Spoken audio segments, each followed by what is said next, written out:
Vamos ler inicialmente. Vamos ler inicialmente o versículo de número 10. Levítico, capítulo de número 25 e o versículo de número 10. Diz assim a palavra do Senhor.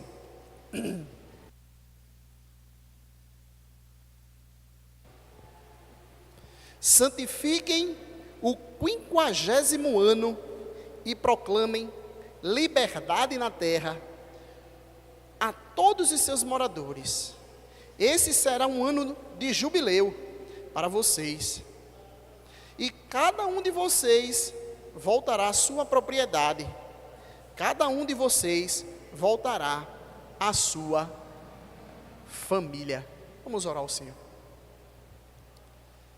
Ó Pai, queremos te rogar que tu venha estar usando a exposição da tua palavra para renovar a nossa fé, mudar a nossa vida e nos levar para mais perto de Jesus. Que o teu Espírito Santo venha estar cuidando das nossas mentes, para que elas possam estar concentradas no que tu há de falar para conosco, ó Deus, nesta manhã. Que pois tu nos abençoe e nos edifique, em nome de Jesus. Amém.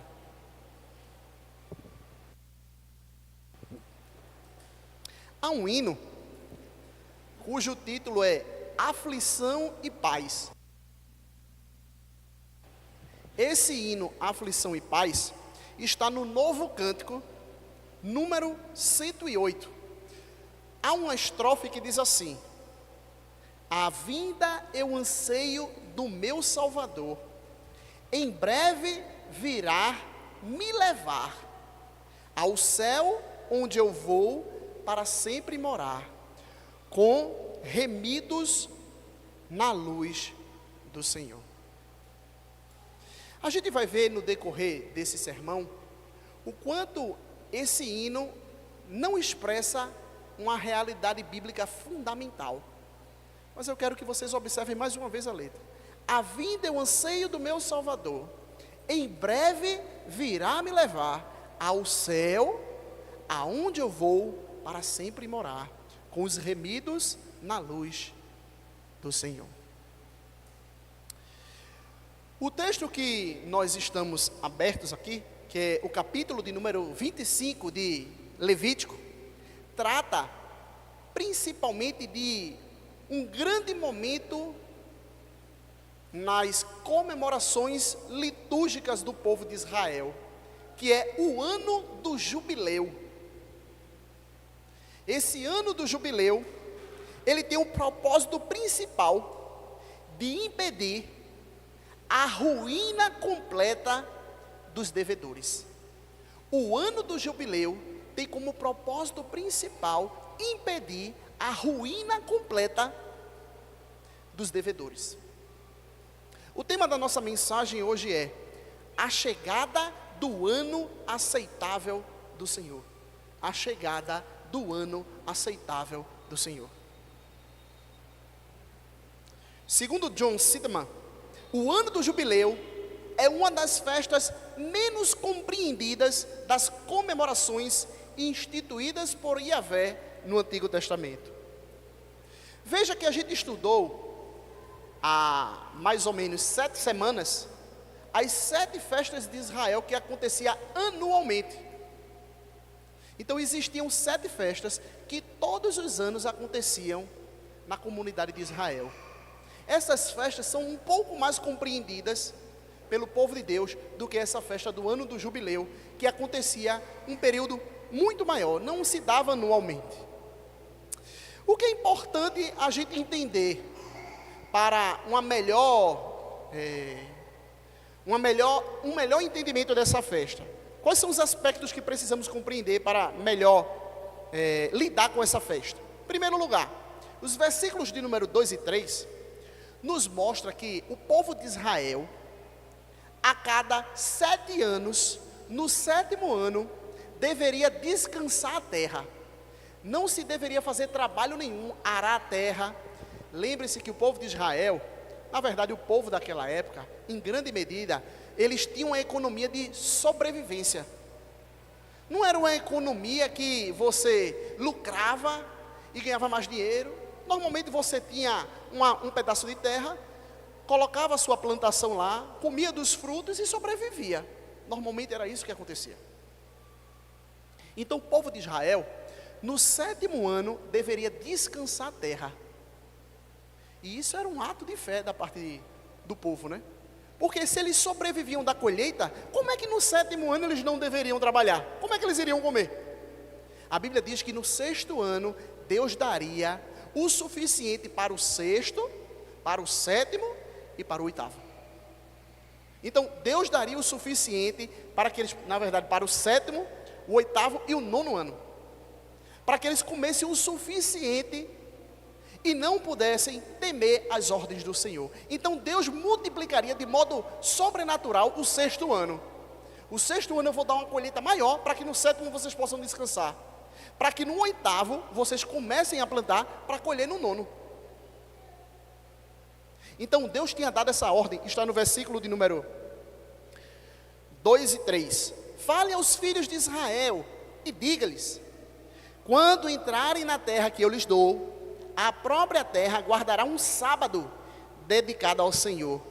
Durante 6 anos, vocês comerão, vocês semearão os seus campos. E durante 6 anos, vocês podarão as suas vinhas e colherão os frutos delas. Durante 6 anos. E no 7º, eles deveriam descansar. Lembre-se que o povo de Israel tinha um mandamento, que era o 4º mandamento, que dizia: 6 dias vocês trabalhem, e o 7º vocês descansem. Agora Deus estava dizendo: vocês têm 6 anos para trabalhar na terra, e no 7º vocês vão descansar. Claro que o número 7 aqui tem um simbolismo importante. Dá a ideia de completude, dá a ideia da provisão de Deus, dá a ideia do descanso do Senhor.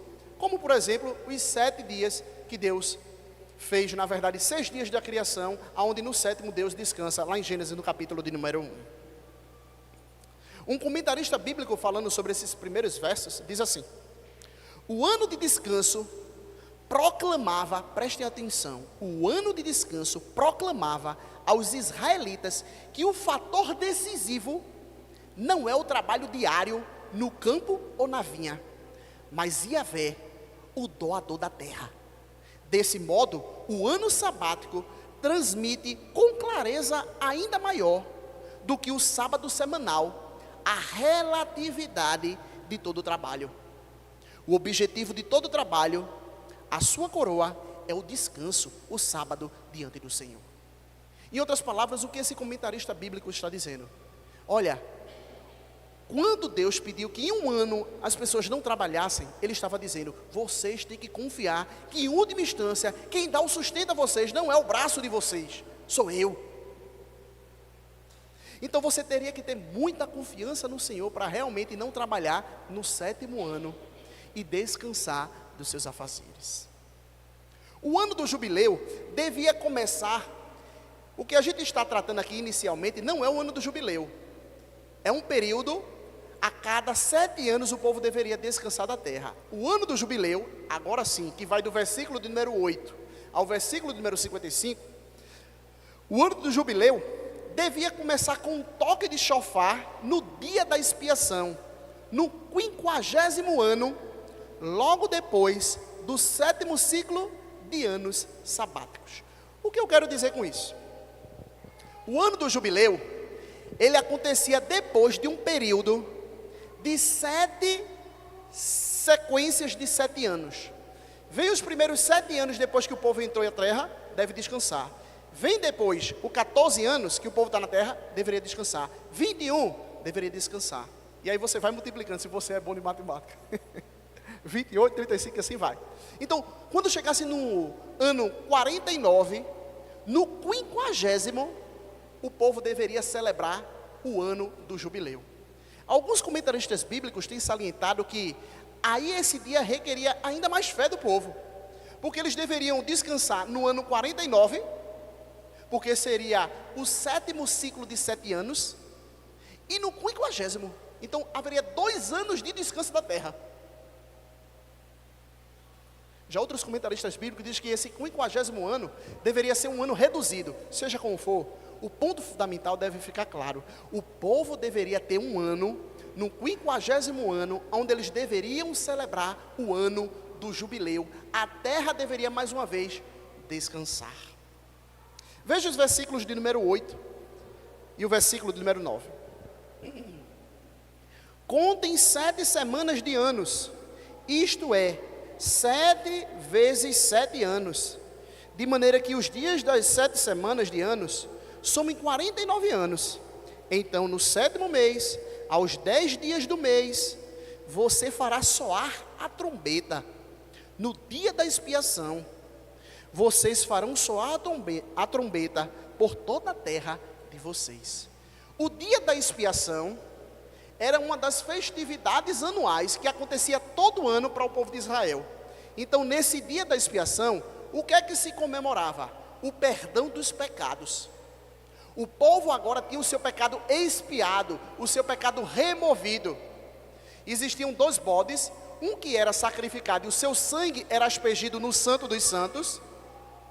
E existia um bode, que era chamado bode emissário, ou bode Azazel, e esse bode era enviado para fora do arraial do povo de Deus, era enviado para o deserto, simbolizando que o pecado do povo estava indo embora, que agora o pecado do povo não estava mais com o povo. Então, nesse dia da expiação, era comemorado o perdão dos pecados, e era nesse dia da expiação, depois de 50 anos que o povo chegasse na terra, ele deveria comemorar, justamente nesse dia, o ano do jubileu. Então seria o dia da expiação e o ano do jubileu.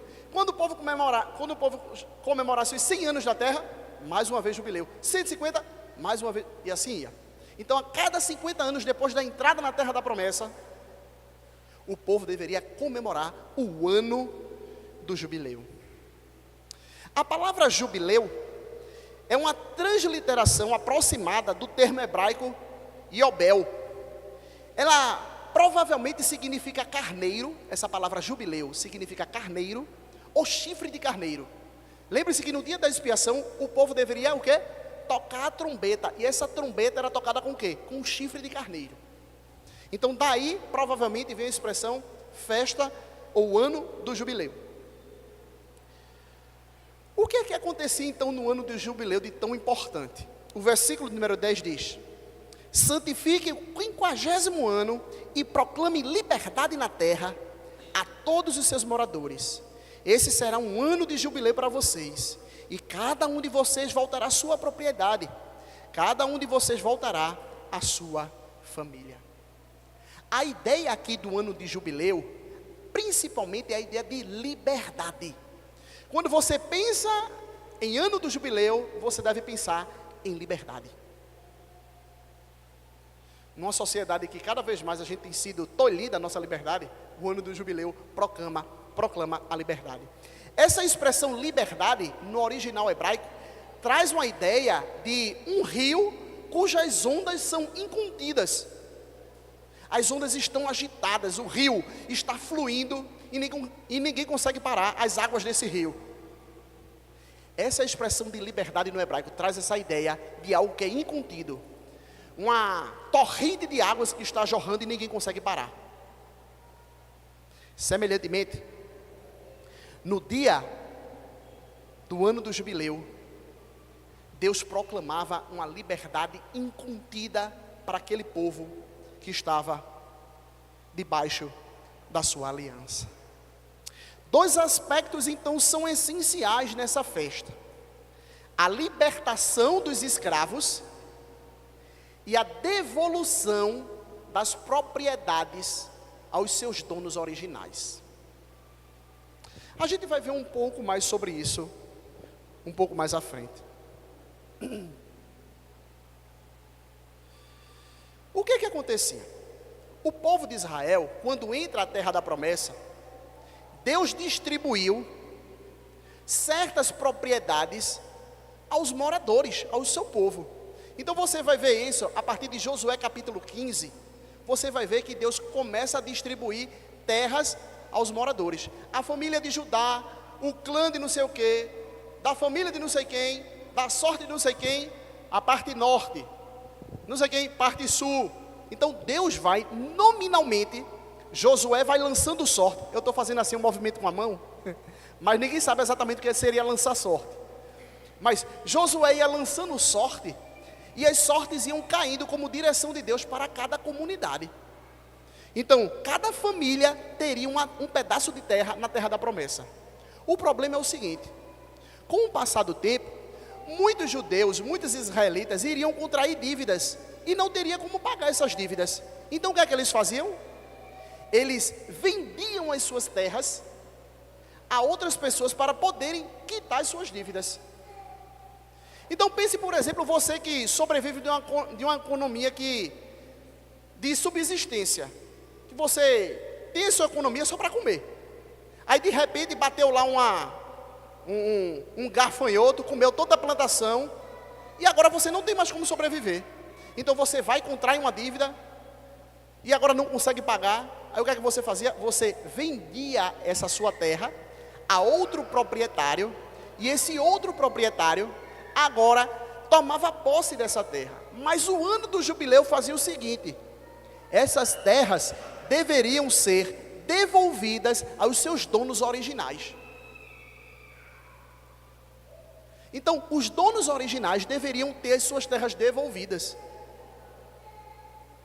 Então, no ano do jubileu, não só as terras eram devolvidas, mas muitas vezes a própria pessoa se vendia para pagar as dívidas. Então, muitas vezes, você não só vendia a sua terra, mas você vendia a si mesmo e a sua família. Eu contraí uma dívida, não tive como pagar, então eu me vendia, a minha mão de obra era vendida, e eu ficava preso àquela pessoa até o ano do jubileu, se eu não conseguisse pagar as minhas dívidas. A gente vai ver aqui. É interessante que o ano do jubileu é tão importante para a comunidade de Israel, ou pelo menos era importante para Deus, ao ponto de estabelecer para a comunidade do povo de Israel, que os próprios preços das coisas eram avaliados de acordo à proximidade ou à distância do ano do jubileu. O povo entrou à terra da promessa, daqui a 50 anos teria o ano do jubileu.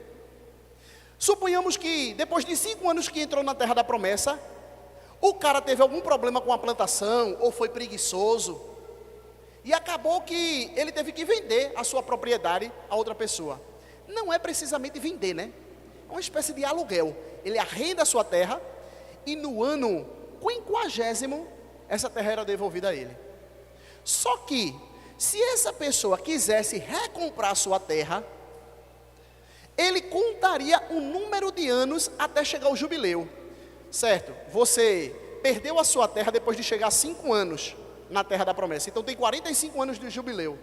Mas vamos dizer que no ano 10, o povo, esse homem agora tivesse condições de recomprar a terra. Então ele calculava: falta 40 anos para o jubileu, então o preço da terra é tanto. Quanto mais longe do jubileu, mais cara a terra era. Quanto mais próximo, mais barato ele ficava. Pense numa pessoa que comprou a terra. Ele vai ter que devolver essa terra no ano 50º. Se ele comprou faltando 40 anos, então ele vai desfrutar muito daquela terra. Aí se o dono original quiser comprar, vendo. Agora vendo, o valor é equivalente a 40 anos. Então o preço era alto, porque tinha muitas colheitas para o povo desfrutar, ou para o comprador desfrutar, até chegar o ano do jubileu. Mas suponhamos que o dono original da terra conseguiu condições suficientes para comprar a terra, mas faltando 1 ano para o jubileu, ou 2 anos, o preço seria mais barato, porque já está bem pertinho dele conseguir a terra de volta sem pagar nada.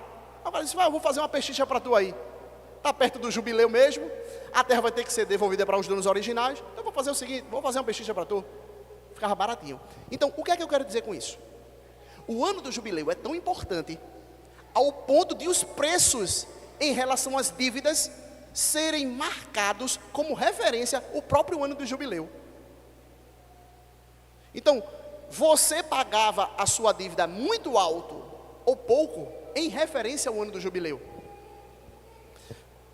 Veja os versículos de número 13 em diante. Neste ano do jubileu, cada um de vocês voltará à sua propriedade. Quando você vender algo ao seu próximo, ou comprar alguma coisa dele, não explore o seu irmão. E isso é importante. O que é que está por trás também do ano do jubileu? Para que as pessoas não pudessem explorar os outros, ou uns aos outros. Quando você vender algo ao seu próximo, ou comprar alguma coisa dele, não explore o seu irmão. Você comprará do seu próximo com base no número de anos desde o último jubileu. E o segundo, o número dos anos das colheitas, até o próximo jubileu, ele venderá a você. Sendo muitos os anos, você aumentará o preço. E sendo poucos, você abaixará o preço, porque ele está vendendo a você o número das colheitas. Que ninguém explore o seu próximo. Cada um, porém, tema o seu Deus, porque eu sou o Senhor, o Deus de vocês. Então, aqui está a razão apresentada pelo Senhor do porquê o preço deve ser dessa forma e nós não devemos explorar os nossos irmãos. É enfatizado 2 vezes nesses versos que nós acabamos de ler.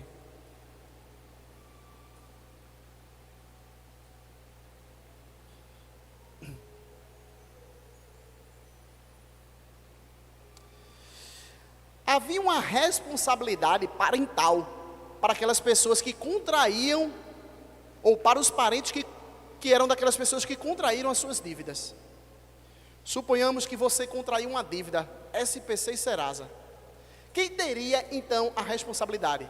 Se você não conseguisse pagar com o seu próprio trabalho, o seu parente mais próximo deveria pagar, e assim ia, até chegar em alguém que tivesse condições. Se não tivesse ninguém que tivesse condições, o último recurso então seria a pessoa ser vendida, a sua propriedade ser vendida, se fosse o caso, e ele esperar até o ano do jubileu, se até lá nenhum dos seus parentes, nem ele conseguisse pagar aquilo que ele tinha vendido. Então havia uma responsabilidade parental. O jubileu era o último recurso. O primeiro recurso para saldar as dívidas era que a própria pessoa pagasse as suas dívidas. Depois os seus parentes tentassem pagar as suas dívidas. E por fim, não podendo, então aquilo ali seria vendida a sua propriedade, ou ele mesmo, dependendo da situação, ou ele, ou a própria propriedade, ou os dois. Mas no ano do jubileu, aquilo ali seria devolvido. E aquela pessoa que se tornou, por assim dizer, abre aspas, bem muitas aspas, escravo, ele seria liberto no ano do jubileu. A sua propriedade seria devolvida. Veja o versículo de número 48 e 49. Depois de haver se vendido, haverá ainda a possibilidade de resgate para ele. Um de seus parentes poderá resgatá-lo. Seu tio ou prima poderá resgatá-lo. Um outro parente da sua família também poderá resgatá-lo. Ou, se tiver condições, poderá resgatar-se a si mesmo. Então, havia uma responsabilidade dos parentes para saldar a dívida dessa pessoa.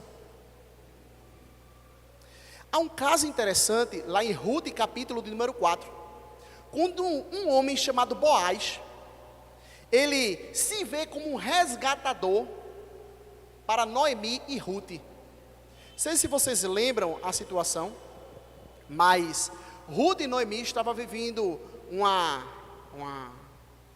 situação financeira extremamente difícil, de modo que Ruth ia trabalhar nos campos, e ao trabalhar nos campos, ela levava comida para casa. Boaz então se interessa por ela, eles conversam tal, e moral da história, Boaz se oferece como resgatador daquela família que agora não tinha nada. Eu vou ser o Goel, no original hebraico seria essa expressão, Goel. Eu vou ser o resgatador de Noemi e de Ruth. Então ele se oferece. Só que é interessante que existia um outro parente que era mais próximo do que Boaz. Ele disse: olha, eu não posso ser o seu resgatador. Tem outro que é mais próximo a você, e eu vou perguntar se esse fulano de tal, ele quer assumir a responsabilidade ou não. Moral da história, o fulano de tal não queria a responsabilidade, não queria assumir essa responsabilidade de resgatar Noemi e Ruth, aí o outro parente mais próximo era Boaz. Então Boaz vai lá e resgata Noemi e resgata a Ruth. Então há uma aplicação clara dessa lei do resgate na história de Ruth e Boaz e Noemi. Lá em Ruth, capítulo de número 4. O jubileu se iniciaria, como eu tinha dito antes, no dia da expiação. Isso está no versículo de número 9. E o dia da expiação era o dia do perdão dos pecados, que era comemorado anualmente. Mas veja como é interessante aqui. No dia do perdão dos pecados, no ano 50, se proclamaria o perdão das dívidas econômicas. É bom, né? Você viesse aceitar Jesus hoje, ou seja, eu quero aceitar e no Serasa eu vou ficar limpo também. As igrejas estão cheias, não? Você vem a Jesus Cristo e suas dívidas, C&A, Magazine Luiza, tudo era perdoado. Ah, que maravilha. Mas no 50º ano, no ano do jubileu, era comemorado no mesmo dia o perdão dos pecados e o perdão econômico. Uma coisa acontecia relacionado à outra. Uma outra coisa importante sobre a festa do ano do jubileu é que não há nenhum registro da comemoração dessa festa no Antigo Testamento. Interessante, né? Porque é uma festa tão detalhada. No capítulo número 25 tem tantos detalhes sobre o que se deve fazer nessa festa, como se deve proceder. E não há nenhum tipo de registro do povo de Israel comemorando essa festa. Isso pode dizer pelo menos duas coisas. Em primeiro lugar, o povo nunca obedeceu à ordem do ano do jubileu. Em segundo lugar, pode significar simplesmente que não há registro. Não é que o povo comemorou ou deixou de comemorar. Não há registro disso. O povo pode ter comemorado e simplesmente ninguém nunca mencionou na história do povo de Deus. Os profetas, os que registraram os acontecimentos da palavra de Deus, nunca registraram essa festa sendo comemorada. Não significa dizer que realmente não aconteceu. Isso é verdade, é uma possibilidade. Seja como for, é interessante o quanto essa festa é importante e ao mesmo tempo não é registrado no Antigo Testamento. A comemoração por parte do povo de Deus. Mas qual é a base teológica por trás da ordenança da festa ou do ano do jubileu? São duas as razões. Por que Deus ordena o jubileu? Em primeiro lugar, Deus dá o ano do jubileu porque a terra é sua. Veja o versículo de número 13 do capítulo, o versículo de número, acho que é 55, perdão.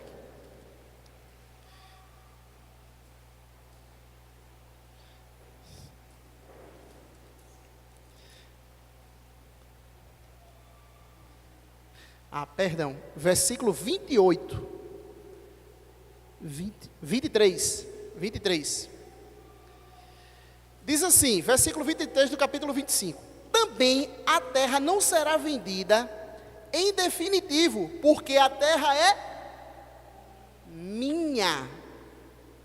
Pois vocês são para mim estrangeiros e peregrinos. Deus tinha dado uma terra ao povo, mas a terra em última instância era de quem? Do próprio Deus. Então, a razão do porquê Deus diz que a terra deve voltar aos seus proprietários originais, em primeiro lugar, é porque Ele é dono da terra. E se Ele é dono, Ele faz o que Ele quer. Eu já utilizei essa ilustração aqui, mas eu quero utilizar mais uma vez. Se você mora de aluguel, como eu moro de aluguel, você não pode chegar lá e, poxa, eu não gostei desse banheiro aqui não. Aí quebra o banheiro todinho e vou fazer aqui uma cozinha. Vou fazer aqui um quarto. Você pode fazer isso, morando de aluguel? Você tem que pedir ao proprietário da terra. Ao proprietário do seu imóvel. Você não pode fazer o que quiser. Agora, se ele é o dono do imóvel, ele faz o que ele quer. Ele quebra, vou fazer assim. A coisa mais horrível do mundo, ele pode fazer, que ele é o proprietário. Mas o povo de Israel tinha uma razão do porquê deveriam devolver as terras aos seus proprietários originais. Porque Deus, em última instância, era o proprietário de tudo. E ele, como Senhor de tudo, ele poderia dizer, aos 50 anos, devolva. Não, mas assim, Senhor, não acho justo. Não tem isso de achar justo, não, meu. Você tem que fazer o que eu mando, porque a terra não é tua, a terra é minha. E a terra sendo minha, eu faço o que eu quiser. Então, no 50º ano, o povo deveria devolver as suas terras aos seus proprietários originais, porque Deus era o Senhor da terra. A terra era posse divina. Mesmo antes do povo chegar na terra da promessa. Êxodo capítulo de número 15, o verso 13 e 17, Deus já dizia que a terra era dele. A terra, para o povo de Deus, era uma demonstração da eleição do próprio povo de Deus. Lembre-se que a terra é prometida lá em Gênesis capítulo de número 12. Quando Deus se revela a Abraão, vai, sai da tua casa, da tua parentela, porque eu te mostrarei uma terra, você será uma bênção. Então Deus tinha prometido a Abraão uma terra. Quando o povo adentra a terra, o povo diz, realmente, nós somos o povo escolhido do Senhor. Então não era simplesmente uma terra porque, poxa, eu vou comprar aquele lote ali porque fica mais perto do centro da cidade. Não, ali tem um significado teológico. Nós pertencemos ao Senhor. Deus nos elegeu para habitarmos nessa terra, como falou aos nossos antepassados, Abraão, Isaque e Jacó. Havia uma ligação íntima entre a aliança que Deus fez com Abraão e com o seu povo e a existência na terra. De modo que você percebe que, quando o povo desobedece a Deus, no decorrer da história, o povo é expulso da terra. Porque havia uma conexão. Se vocês são meu povo obediente, vocês habitam nessa terra. Se vocês desobedecem, vocês são expulsos dessa terra.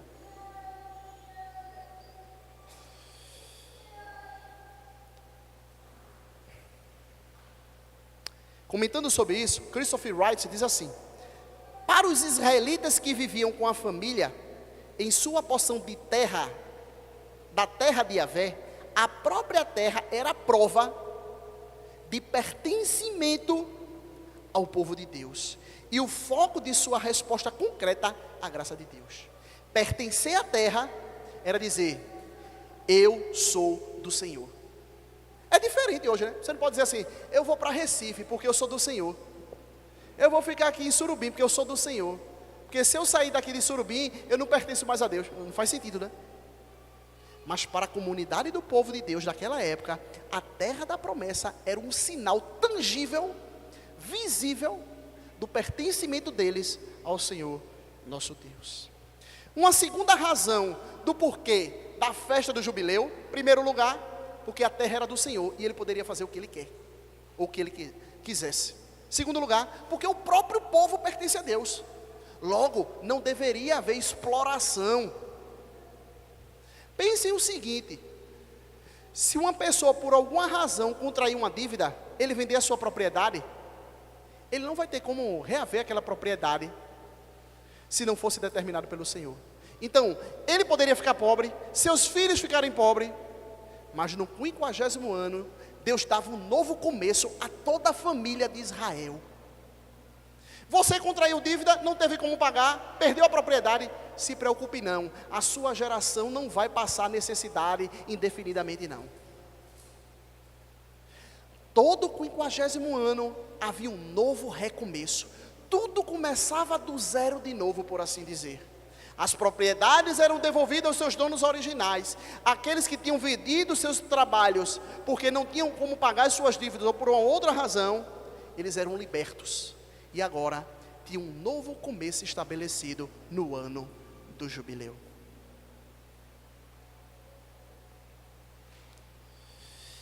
E isso demonstra o amor do Senhor. Porque o Senhor estava preocupado que não houvesse pobres e necessitados no meio daquela nação. Ele estava preocupado que não existissem pessoas que acumulassem muita riqueza em detrimento do bem-estar dos outros. Lembre-se, nós estamos falando de uma cultura de subsistência. Se você toma de um, ele fica sem ter o que comer. Hoje não, se você perde seu trabalho, você arruma outro, você vai para outro. Mas naquela época, era uma preocupação real. Perder a terra significava, e agora, como é que eu vou sobreviver? Então ele muitas vezes tinha que se vender para que pudesse sobreviver. Mas é interessante como isso demonstra o amor do Senhor. O amor do Senhor não era só revelado sobre os bem-sucedidos. O amor do Senhor era revelado sobre as pessoas mais necessitadas do povo de Israel. Olha, o texto não diz, no capítulo de número 25, mas se o cara foi preguiçoso, se foi preguiçoso no ano do jubileu, ele não terá sua terra devolvida. O texto não diz isso. O texto diz, mas se ele foi negligente porque ele estava cuidando de outro... O texto não fala nada. O texto só diz assim: no ano do jubileu, preguiçosos, desleixados, seja lá quem for, eu não quero saber a razão. No ano do jubileu, a minha graça se manifestará, dando um novo começo a todas as pessoas que necessitam.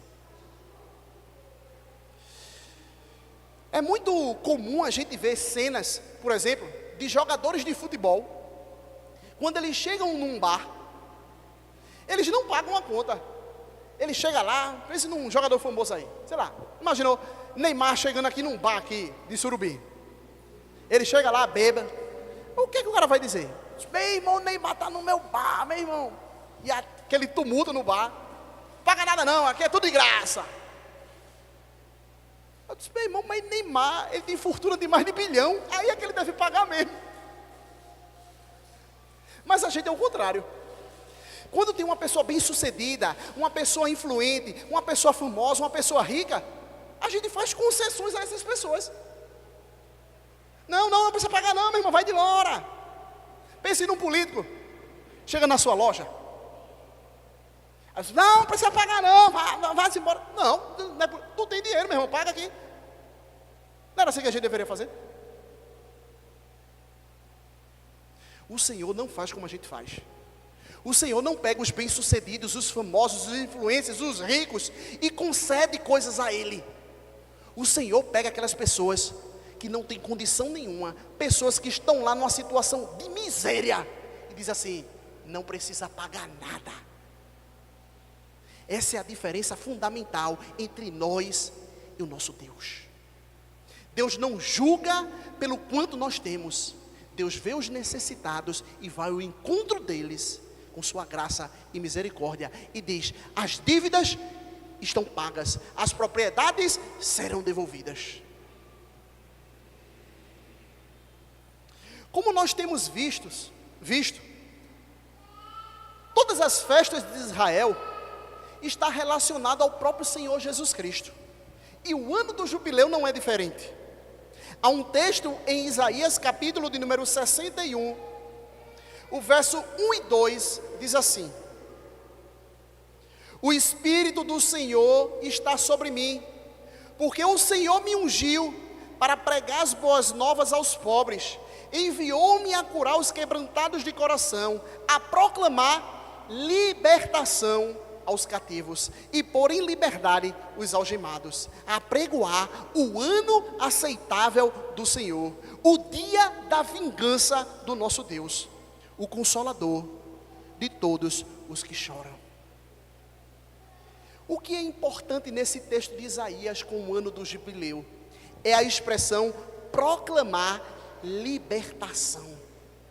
Essa expressão no hebraico é a mesma expressão que tem no capítulo de número 25 de Levítico e o verso 10. É igualzinha a expressão. Poderia ter outras expressões para a liberdade, mas de modo deliberado, Isaías associa o que ele está falando aqui ao ano do jubileu. O ano do jubileu, que vocês viram em Levítico capítulo número 25, diz Isaías, um dia acontecerá. O Espírito do Senhor vai estar sobre alguém. Ele vai ungir esse alguém vai pegar as boas novas, vai curar os quebrantados de espírito, vai dar liberdade aos cativos e vai apregoar o ano aceitável do Senhor. O profeta Isaías associa o ano do jubileu, um dia há de acontecer, trazido por alguém, investido e ungido pelo Espírito do Senhor. Lucas capítulo de número 4, o verso de número 16 e 21 diz assim: Jesus foi para Nazaré, onde havia sido criado. Num sábado, entrou na sinagoga segundo o seu costume e levantou-se para ler. Então lhe deram um livro do profeta Isaías, e abrindo o livro, achou o lugar onde está: o Espírito do Senhor está sobre mim, porque Ele me ungiu para evangelizar os pobres, enviou-me para proclamar libertação aos cativos e restauração da vista aos cegos, para pôr em liberdade os oprimidos e proclamar o ano aceitável do Senhor. Tendo fechado o livro, Jesus o devolveu ao assistente e sentou-se. Todos na sinagoga tinham os olhos fixos nele. Então Jesus começou a dizer: hoje se cumpriu a escritura que vocês acabam de ouvir. A palavra do Senhor então está nos recomendando e nos ensinando que o Senhor Jesus Cristo foi aquele que veio trazer o verdadeiro ano do jubileu.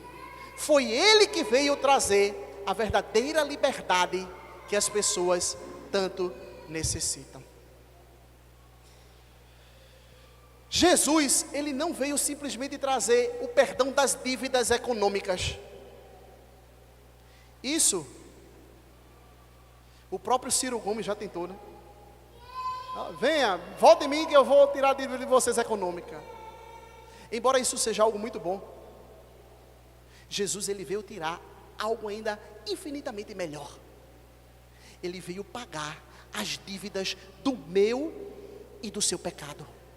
Essas dívidas que eu e você contraímos diante de Deus não pode ser paga por você simplesmente vender a sua casa. Eu vou vender a minha casa é chique. Sua casa pode ser, meu irmão, uma mansão com piscina, com 4 andares, 29 quartos, não vai valer de nada para você obter o perdão dos seus pecados. Essa dívida do perdão dos pecados só pode ser paga pelo sangue precioso de Jesus Cristo. O ano aceitável do Senhor só pode ser realidade porque Jesus Cristo morreu em nosso lugar, porque Ele pagou o preço que nós jamais poderíamos pagar. Esse é o ano aceitável do Senhor Jesus Cristo. O ano do jubileu já começou, e como eu sei disso? Porque eu tenho o perdão dos meus pecados, você tem o perdão dos seus pecados, Ele nos pôs em liberdade dos nossos próprios pecados. Como diz o apóstolo Paulo, éramos escravos do pecado, e agora nos tornamos escravos do Senhor. Levítico capítulo de número 25, verso 55, o último versículo diz: vocês são os meus escravos, vocês são meus.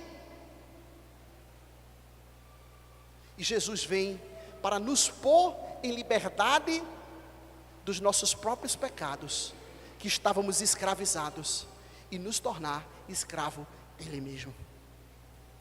Mas ainda resta uma realidade do ano do jubileu que ainda não se concretizou.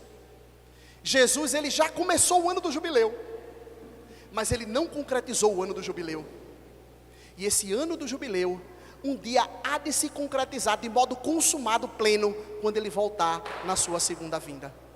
Quando Jesus Cristo voltar, a terra será restaurada, haverá novos céus e nova terra, onde habitará a justiça completa. Não haverá necessitados econômicos, não haverá pessoas precisando vender suas propriedades porque não tem como pagar suas dívidas. Apocalipse vai dizer: e haverá novos céus e nova terra, onde habitará a justiça do Senhor.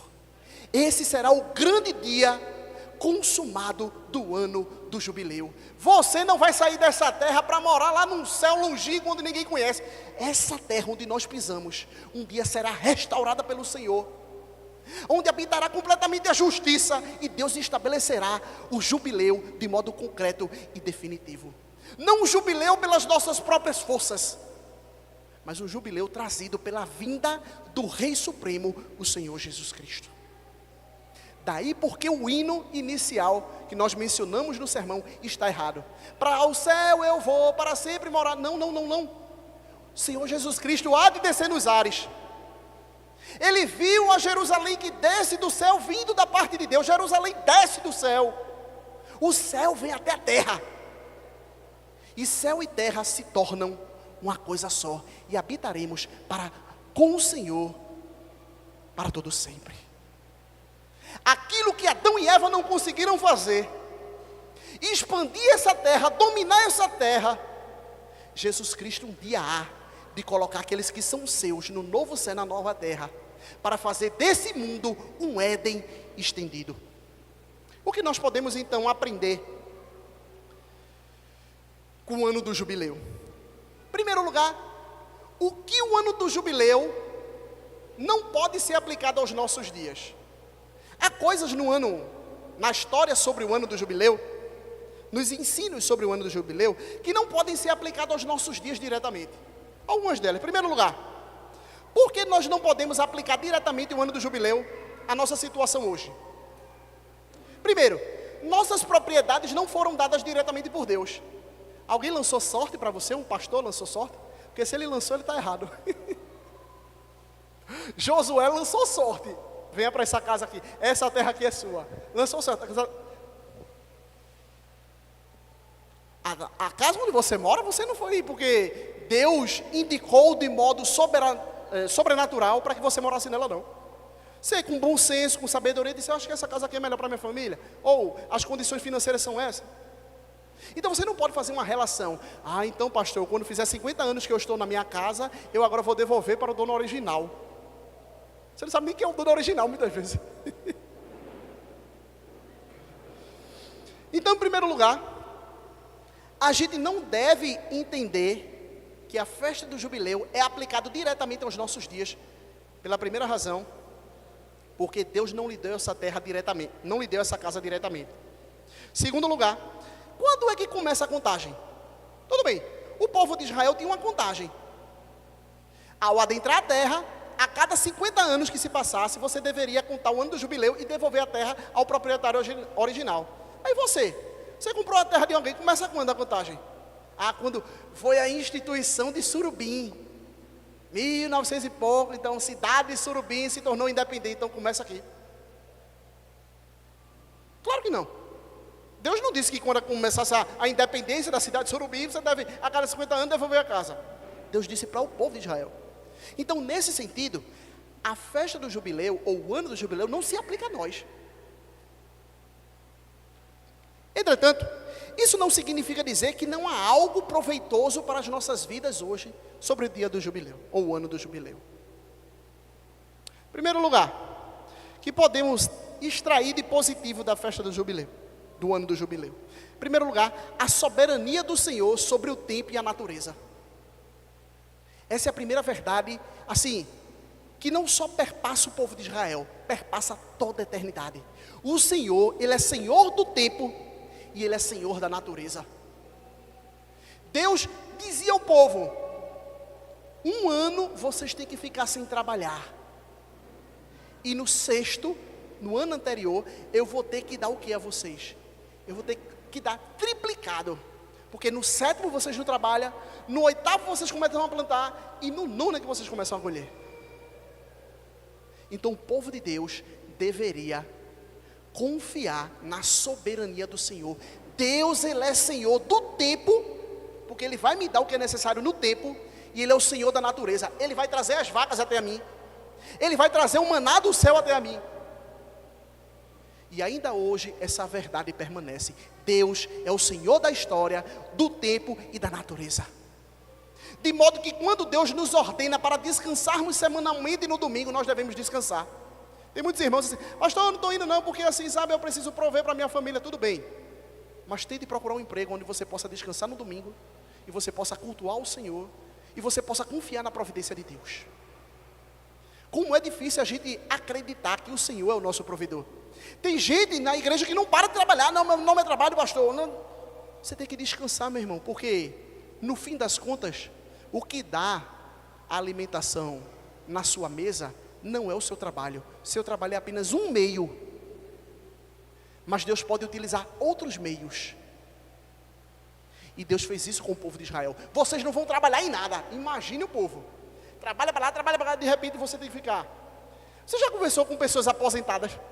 Eu já conversei com alguns aposentados, eles dizem assim, meu irmão, é muito ruim ficar aposentado. Você fica em casa numa agonia, não faz nada, você vê a vida toda, olha, tem gente que volta a trabalhar, porque não consegue ficar. Aí imagine agora, a gente trabalha, tem aquele cara, não, meu nome é trabalho, meu sobrenome é exercício, eu tenho que fazer as coisas. Tudo bem, 1 ano sem trabalhar. E o povo tinha que obedecer às ordens do Senhor. Tinha que lidar com as ansiedades do seu coração. E confiar no Deus, que é o provedor de todas as coisas. O nosso próprio Deus ainda continua sendo o provedor que foi para o povo de Israel. Segundo lugar, o povo tinha que ter fé na providência do Senhor. Tinha que confiar muito de que Deus é o nosso provedor. Ainda hoje nós precisamos confiar que Deus é o nosso provedor. Então a gente não precisa mentir. Eu vou mentir aqui, sabe? Eu vou vender isso aqui na OLX, mas está com um buraco danado, mas eu vou dar uma pintadinha, sabe? Boto lá no OLX, seminovo, quase novo, e você vende. Porque você diz assim, mas a minha família precisa desse dinheiro para eu comprar as coisas. Quando você faz isso, você está dizendo que é a sua mão quem traz a provisão, e não o Deus verdadeiro revelado na sua palavra. Terceiro lugar, eu e você, nós somos escravos de Deus. Essa é uma realidade que muitas vezes a gente não consegue compreender. Porque a gente pensa em escravidão, a gente pensa em quê? Pensa em navio negreiro, as pessoas sendo exploradas, levando chicotada. Mas a escravidão a Deus é uma escravidão libertadora. Ser escravo do Senhor é não ser escravo desse mundo. É não ser escravo do seu próprio eu. É não ser escravo das suas próprias mesquinices. Ser escravo do Senhor é ser liberto da tirania, da urgência. Eu quero as coisas da minha hora, do meu jeito. É ser escravo da idolatria sexual.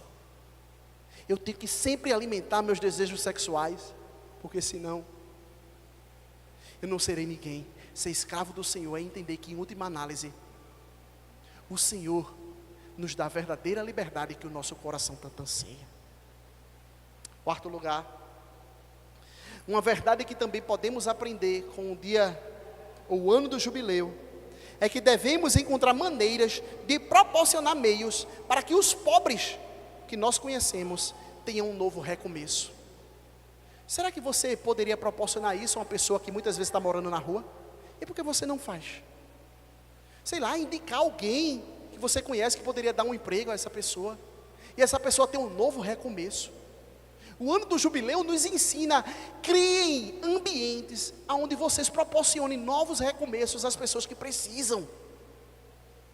Muitas vezes a gente só pensa em nós mesmos, na nossa família. E Deus diz assim, parem de olhar para vocês mesmos. Arrumem oportunidade onde essas pessoas possam ter novos recomeços. Uma quinta verdade que a gente pode aprender com esse texto é que Deus é um Deus de segundas chances. Quando tudo parece perdido, o povo do Senhor escuta da voz do Senhor. Esse é o ano do jubileu. Quando o povo está cansado, sobrecarregado de tanto trabalhar, não tem as suas propriedades, eles ouviam a cada 50 anos, vocês agora vão ter um novo começo. E o Senhor Jesus Cristo oferece esse novo começo a todos aqueles que depositam a sua fé nele e se arrependem dos seus pecados. Venha ter um novo começo com o Senhor Jesus Cristo. Um novo começo de vida. Como disse o apóstolo Paulo, nele nós somos nova criação do Senhor. E por fim, como tínhamos dito anteriormente, o Senhor Jesus Cristo é o cumprimento da festa do ano do jubileu. O Senhor Jesus Cristo, Ele vai estabelecer uma nova ordem mundial. Não é uma ordem política, a ONU, ou seja lá quem for, é uma nova ordem trazida pela sua segunda vinda. Não é porque, pastor, eu vou trabalhar, sabe, vou me juntar com a equipe aqui da igreja, a gente vai construir ali um bairro só para os pobres. Faça isso, é ótimo. Mas você não vai estar trazendo essa nova ordem mundial fazendo isso. Porque a nova ordem mundial, trazido pelo Senhor, o jubileu consumado, quando tudo estará completo, só pode ser trazido pelo Senhor Jesus Cristo. E Ele há de trazer esse dia, onde habitaremos nessa terra, onde não precisaremos mais disputar terrenos, onde não precisaremos mais vender a nossa mão de obra, mas habitaremos em perfeita paz e justiça. Mas deixa eu lhe falar uma coisa, nem tudo são flores. O texto de Isaías diz que haverá o ano da vingança do Senhor. Esse ano do jubileu será um ano de júbilo para todos aqueles que têm a fé em Jesus Cristo e se arrependeram dos seus pecados. Mas aqueles que andam em rebeldia contra Jesus, aqueles que não colocam a sua esperança no próprio Jesus Cristo, esses amargarão a ira do Senhor para todo sempre. Que vocês então se arrependam dos seus pecados e venham participar do ano aceitável do Senhor, que se iniciou, mas que um dia há de se concretizar. Vamos orar ao Senhor.